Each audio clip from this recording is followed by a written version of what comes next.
Hi mga mi, tara samahan niyo ako mag-unbox nitong wearable breast pump S9 Pro from Mom Cozy. Isa sa mga nagustuhan ko dito ay meron siyang tatlong sizes ng plunge. May 17mm, 19mm, and 21mm. Andito din yung guide kung paano i-assemble. At itong nipple measure tool at meron na rin ditong manual guide.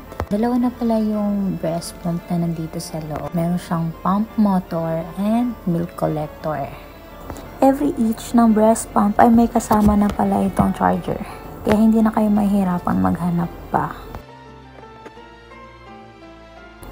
As a first time mga mi, akala ko mahihirapan akong gamayin tong breast pump na to. Pero hindi pala dahil super dali lang niyang gamitin. Ito pala yung mismong saksakan ng charger. If gusto nyo itry itong wearable breast pump S9 Pro ng Mom Cozy, just check my yellow basket. Bye-bye!